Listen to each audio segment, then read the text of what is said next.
Hi, welcome back to my channel AJ cinema time. வணக்கம். இன்றைக்கி நம்ம சேனலில் இப்போ ரீசெண்டாக வந்திருக்க தமிழ் டப்லேயும் அவைலபிளாக இருக்க ஒரு ட்ராமாவோட ஸ்டோரி லைன் தான் பார்க்க போகிறோம். இந்த ட்ராமாவோட பேர் notes from the last row. இது ஒரு லிமிடெட் சீரீஸ். மொத்தமாக 6 எபிசோட்ஸ் இருக்குது. ஒவ்வொரு எபிசோடும் செம்ம இன்ட்ரெஸ்டிங்காக இருக்கும். இந்த சீரீஸை பார்க்க ஸ்டார்ட் பண்ணால் ஒரே நாளில் ஃபுல்லாக பார்த்துருவீங்க. அவ்வளோ சூப்பராக இருக்கும். இதில் ஹீரோவோட பேர் லீகங். அவன் ஒரு காலேஜ் ஸ்டூடெண்ட். எப்பவும் அவன் கிளாஸில் லாஸ்ட் ரோவில் தனியாக தான் உட்காந்துருப்பான். இவனோட ப்ரொஃபஸர் பேர் முன்ஹூ. அவர் எல்லா ஸ்டூடெண்ட்ஸ்கிட்டையும் ரொம்பவே ஸ்ட்ரிக்டாக தான் நடந்துப்பார். அதுக்கு ரீசன் என்னென்னா, 20 வருஷத்துக்கு முன்னாடி இவர் ஒரு நாவல் எழுதினாருன்னு, அதுக்கப்புறம் இவர் எவ்வளோ ட்ரை பண்ணாலும் இவரால் செகண்ட் நாவல் எழுத முடியலன்னு ஸ்டூடெண்ட்ஸ் பேசிப்பாங்க. அதனால தான் இவர் இப்படி ரூடாக பிஹேவ் பண்ணுறாருன்னு அவங்க பேசிப்பாங்க. ஆனால் உண்மையாக நடந்திருக்கோன்னா, இவர் செகண்ட் நாவலும் எழுதியிருப்பார். அதை இவர் ஃப்ரெண்டு படிச்சுட்டு அது நல்லாவே இல்லைன்னு, இனிமேல் அவர் எழுதுறத நிப்பாட்டிக்கணும்னு சொல்லியிருப்பாரு. அதனால தான் இவர் எழுதுறதையும் ஸ்டாப் பண்ணியிருப்பாரு. எப்பவும் கோவமாக இருக்கிறதுக்கு ரீசனும் அதுதான். அந்த ஃப்ரெண்டோட பேர் கிம் சோஹூன். இப்போ அவர் ஒரு பெரிய ஆத்தராக இருப்பார்.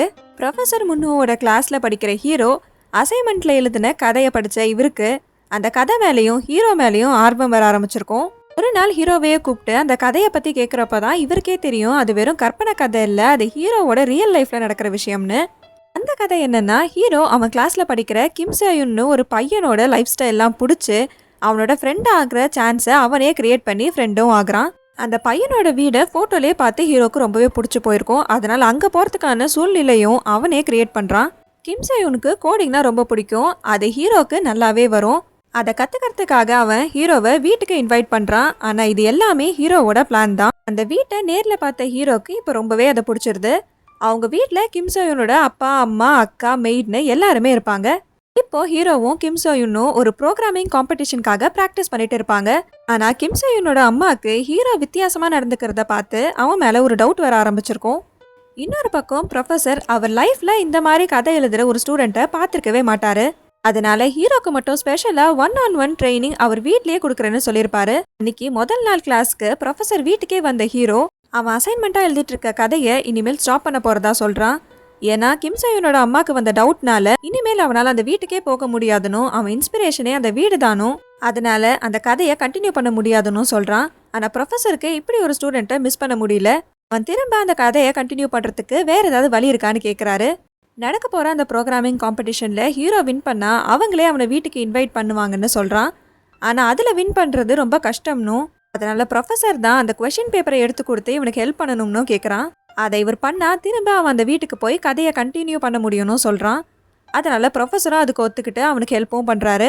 அந்த காம்படிஷனில் இவனும் ரன்னரப் ஆகி இப்போ அவங்க வீட்டுக்கே திரும்ப போகிறான்.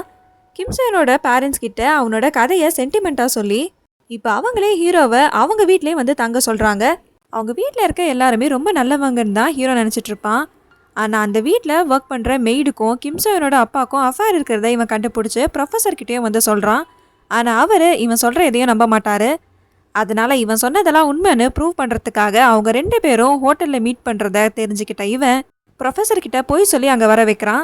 அந்த ஹோட்டலுக்கு போன அப்புறம் தான் இவன் சொன்னது போயின்னு தெரிஞ்சு ப்ரொஃபஸரும் ஹீரோவும் அந்த ஹோட்டல் முன்னாடி நின்று சண்டை போட்டுட்ருக்கப்போ அந்த மெய்டுக்கு அங்கே ஆக்சிடென்ட் ஆகிறத இவங்க 2 பேரும் பார்க்குறாங்க. அங்கே தான் கிம் சேயுனோட அப்பாவும் இருப்பார். இப்போ தான் ப்ரொஃபஸர் அவரை பார்க்குறாரு. அது வேறு யாரும் இல்லை, இவரோட ஃப்ரெண்ட் கிம் சோஹூன் தான். இவரை கதை எழுத வேணான்னு சொன்ன அதே ஃப்ரெண்டு தான். ஆனால் ப்ரொஃபஸருக்கு அவர் மேலே கோவம் இருக்க இன்னொரு மெயின் காரணம் இருக்கும். இவரோட ஃபர்ஸ்ட் லவ்வை அவர் கல்யாணம் பண்ணியிருப்பாரு. இப்போ நடந்த ஆக்சிடெண்ட்டில் அந்த மெய்டும் இறந்துருப்பாங்க. இப்போ நடந்த இன்சிடென்ட்டுக்கும் கிம் சோஹூனுக்கும் ஏதாவது சம்மந்தம் இருக்குமோன்னு இவங்க இன்ஃபர்மேஷன் கலெக்ட் பண்ண ஸ்டார்ட் பண்ணுவாங்க. இதுக்கப்புறம் என்ன ஆச்சு, ஹீரோ யாரு, அவன் சொல்கிற கதையெல்லாம் உண்மையா, நிஜமாக அவனோட பிளான் தான் என்ன அப்படிங்கிறது தான் இந்த சீரீஸோட கதை. இந்த சீரீஸை நீங்கள் பார்த்து உங்களுக்கு அது பிடிச்சிருந்ததுன்னா கமெண்ட்டில் சொல்லுங்கள். இந்த வீடியோ உங்களுக்கு பிடிச்சிருந்ததுன்னா இதுக்கு லைக் பண்ணிவிடுங்க. டாடா bye from AJ cinema time. வணக்கம்.